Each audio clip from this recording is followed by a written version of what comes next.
E aí, galera, então vamos dar continuidade no desenvolvimento aí do nosso aplicativo. Vou pedir que vocês baixem o Postman. Postman é uma ferramenta, uma solução para a gente poder fazer testes de chamadas HTTP, WebSockets, ah, podemos criar nossas coleções, enfim.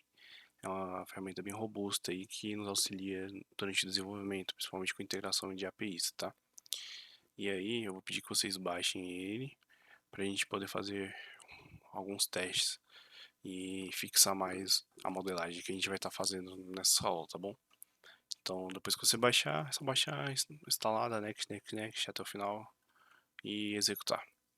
Quando você abrir, você vai vir aqui em File, New, e aqui você pode colocar HTTP Request, tá? Beleza, então aqui é toda uma estrutura onde a gente pode passar uma URL, tá vendo? E aqui a gente pode selecionar os métodos. Se você já estudou um pouco do protocolo HTTP, você sabe os métodos que a gente tem, né? Get, post, put e delete. E aí aqui tem outras coisas que a gente pode passar, mas na normalidade a gente vai utilizar apenas esses, tá? E aqui a gente entraria com a nossa URL e aqui tem os query parâmetros, que são parâmetros que a gente pode passar na nossa chamada, tá bom? Aí se a gente precisar passar algum authorization, head, etc, são coisas que, que são coisas mais complexas, a gente não vai precisar para isso agora, tá bom?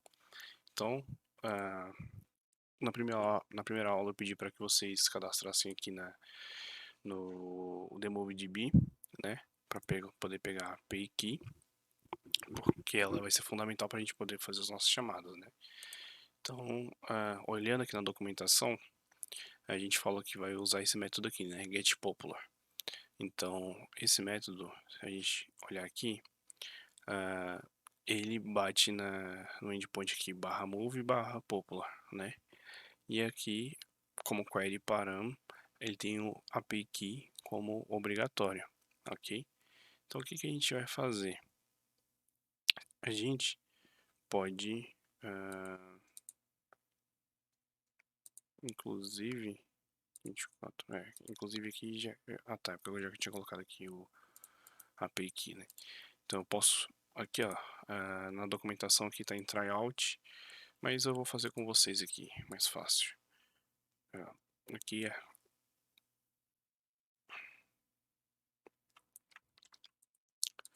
Então, aqui no Postman, o que a gente vai fazer? A gente vai colocar aqui na URL, essa URL, api.demovedb.org/3/move/popular, e aí a gente precisa colocar aqui a chave dos parâmetros, os parâmetros que a gente precisa passar. Então, os parâmetros, o parâmetro obrigatório, no caso, é o API Key, né? E ele espera receber alguma coisa, né? O que ele espera receber? Ele espera receber o token lá, que vai ser gerado quando você se cadastrar no site. Então, aqui você vê que ele já montou aqui a URL, né? Ele colocou aqui o interrogação, API Key igual e o token. Então, aqui ele montou a URL completa que a gente precisa passar, com a chamada que a gente precisa fazer. Então, se você mandar aqui send, ele vai mandar esse get para essa URL aqui, passando o nosso token. Feito isso, tivemos um resultado, e esse resultado veio aqui no body. Então, no body aqui, a gente consegue ver tudo que foi devolvido, né? E a gente pode dar por exemplo, um Ctrl aqui para selecionar tudo. Deixa eu abrir em outra página aqui.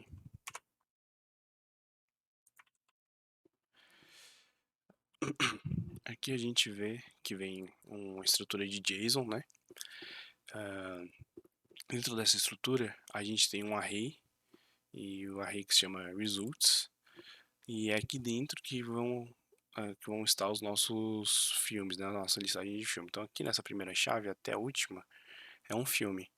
E nesse filme aqui tem vários campos. Tem aqui title, que é o título do filme. Tem aqui vote average, que é average no caso, que é 7.2, ou seja, a média, né, de nota que estão dando aí. Tem aqui release date, a data que foi lançado, enfim. Então, que tem vários dados em relação ao filme. E aí a gente precisa modelar isso, né?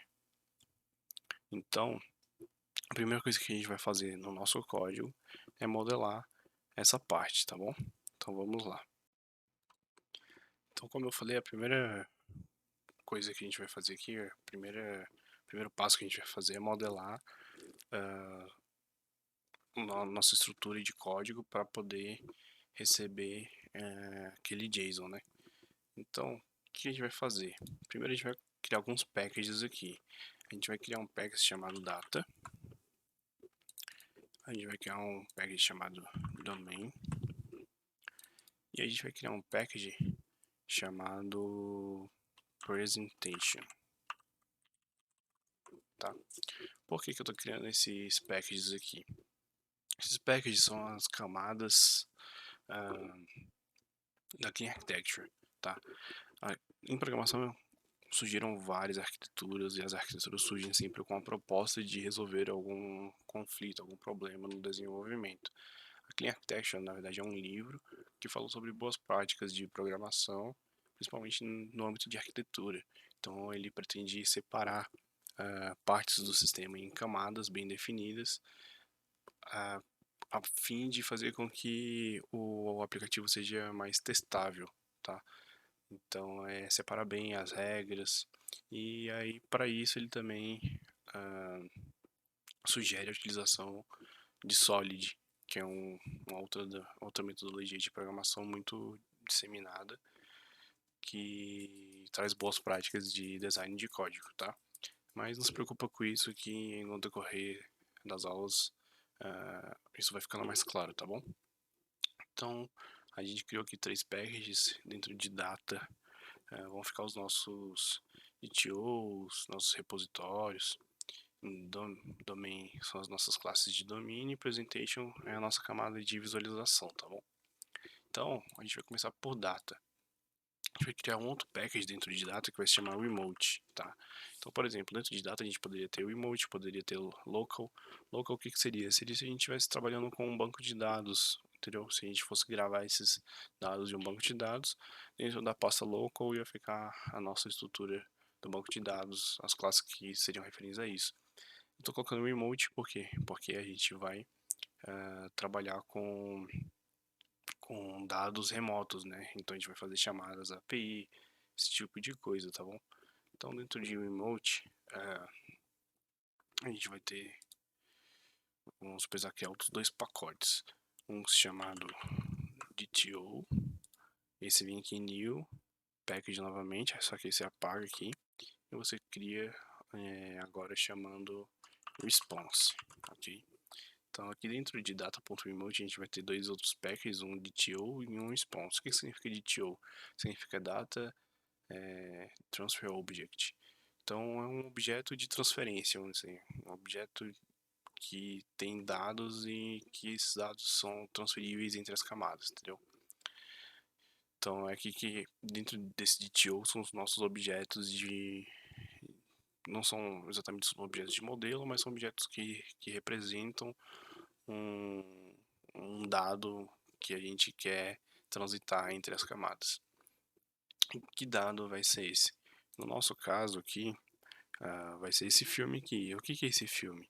Bem, a gente está batendo aqui no endpoint popular, né? Então significa que esse aqui é um filme popular, certo? Então a gente vai criar, vai vir aqui new Kotlin class, a gente vai selecionar aqui data class e vai criar uma classe chamada popular move DTO, ok? Colocar o DTO aqui para poder seguir o padrão, tá bom? É um padrão que a gente utiliza aí para a gente saber que essa classe se referencia, essa classe é um DTO, né? Beleza? E aí a gente agora vai modelar com base aqui nos campos que a gente tem no JSON. Então aqui a gente tem vários campos, né? Só que eu não vou selecionar todos. A gente vai começar criando uma variável chamada id, que ela vai ser do tipo long. a gente vai criar outra variável chamada title, ok? E ela vai ser do tipo string. A gente vai criar outra variável chamada overview, que vai ser do tipo string. A gente vai criar outra variável chamada release date, também vai ser do tipo string. A gente vai criar mais uma variável chamada, deixa eu ver, watch average, e ela vai ser do tipo double, ok? E por enquanto tá bom. E aí, o que acontece? Aqui a gente, por exemplo, colocou o nome de uma variável de title. Só que, não, essa tudo bem, não é essa que eu queria. A gente colocou aqui, cadê? Release date, tá? A gente colocou aqui no nosso código uma variável chamada release date. Só que se a gente olhar aqui, aqui tá em common case, né?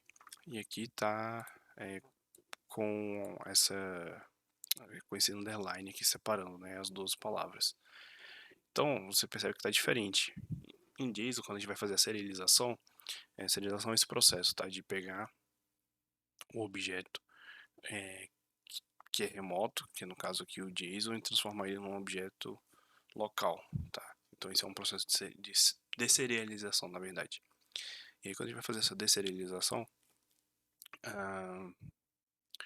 se os nomes estiverem incompatíveis, ele não consegue fazer automaticamente. Então, para isso a gente tem aquela biblioteca que eu falei do JSON, da Retrofit, se não me engano, que ela tem uma notação chamada Serialized Name. Com essa notação a gente consegue falar como é que é o nome lá no JSON, e aí na hora de fazer a deserialização ele transforma, ele consegue converter se os nomes estiverem diferentes. Deixa eu fazer aqui que vai ficar mais claro. Por exemplo, a gente coloca aqui Serialized Name, então a gente coloca arroba, né, Serialized Name, abre aqui os nossos parênteses, coloca aspas duplas e aí a gente coloca como é que é o nome lá no JSON. Então aqui a gente coloca release underline date. Então o que, que vai acontecer? Quando a gente fazer a nossa chamada lá HTTP e for transformar essa variável nessa variável release date, ele vai falar, tá, eu vou pegar então o release date com underline e vou transformar no release date em common case. É basicamente isso que ele vai fazer. E a gente vai precisar fazer o mesmo aqui para o Vault Average, tá? Então, esse vai ser o nosso primeiro processo aqui. Peraí. Beleza. E aí, a gente vai fazer mais uma coisinha. Que a gente vai criar um método chamado toPopularMove. Não, deixa. Vamos deixar assim por enquanto. Vamos criar só esse de to por enquanto. E vamos vir aqui em um response. E vamos criar uma data class também. Então você vai vir aqui em data class e pode colocar o nome de popular move response. Beleza. Então o que acontece? Vamos voltar aqui pro nosso JSON. Então, quando a gente for deserializar, a gente não pode simplesmente já chamar o nosso objeto aqui popular move de to de cara, porque ele está dentro de uma outra camada, ele está dentro de um array chamado results. Então a gente teria que andar uma camada para poder chamar, para poder deserializar esse objeto, né? Então, para isso a gente cria um novo objeto, né? Que é esse aqui, popular move response. E aí a gente diz o seguinte: a gente cria aqui uma variável chamada popular move. E aí a gente fala que é o seguinte, que ela vai ser uma lista de Popular Move DTO. E aqui a gente utiliza o serializer name e coloca o nome de results. Então o que eu estou fazendo? Eu estou dizendo que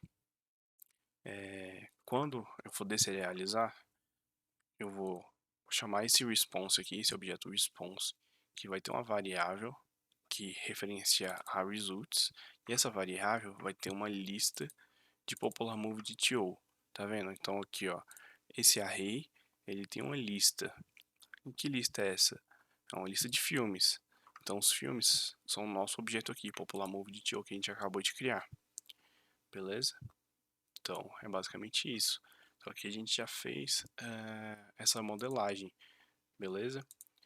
Então eu vou parar aqui por enquanto, deixar vocês fazerem primeiro essa modelagem, e aí no próximo vídeo a gente faz a camada da API já com a retrofit, e a gente coloca como é que vai ser a chamada e o callback dessa chamada, beleza? Vamos aí com calma e por partes para ninguém ficar confuso. Até a próxima aula.